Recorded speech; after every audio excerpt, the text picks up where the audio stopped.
When I say slavery to you in America, what do you mentally? What do you see? You see black men and women with things on their neck, you know, chains, and on their feet, so they can't run away. You know, that's what you see. You don't see that on children.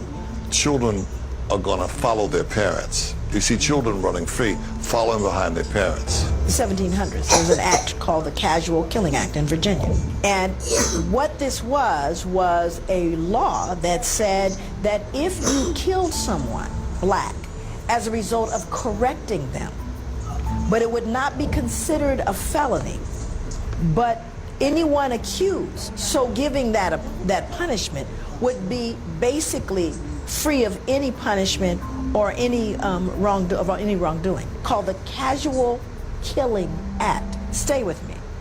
That means you were beating people to death, essentially. What we're talking about here is folks that were beating people to death to such a degree that you had to create a law to protect you from it. Now then, of course, if one looks closely, we go, who then were they trying to protect that was beating someone to death so frequently that you needed a law to protect them? And that would be white women who were beating black children to death.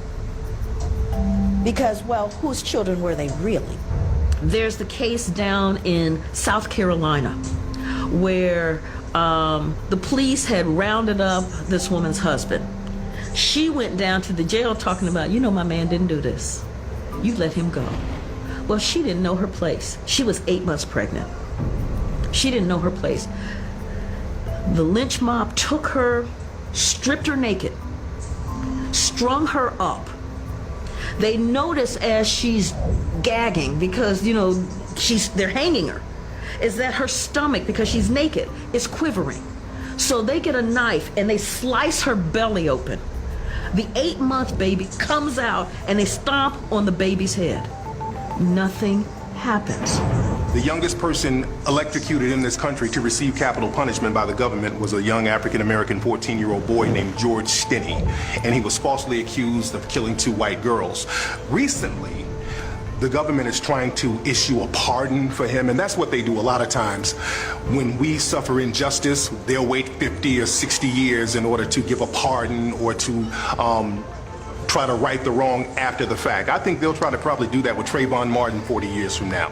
So about 4 or 5 black police officers, big guys, I'll never forget, because I looked up and they like had muscles on top of muscles. These are some big brothers. And they showed up, and I'm assuming they want a book or something. And this guy has a stack of 8x10 glossy pictures, and he hands them to me, but they slide, and they're all lynchings. And I didn't look at them at first. I'm going, well, yeah, I'm really familiar with lynchings, done a lot of research. He goes, no, you're not familiar with these. So I look at them, and they're contemporary lynchings. He says, they're telling us these are suicides. And you're seeing all these different bodies of all black males.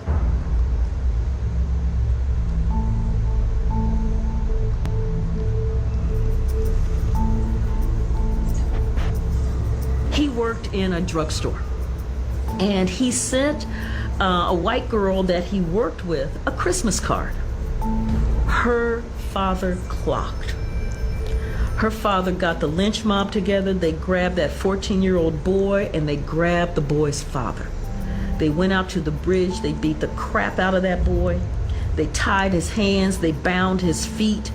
They yanked the father's head to force the father to watch as they threw the boy into the water, alive, with his hands bound and feet bound, to watch his son drown.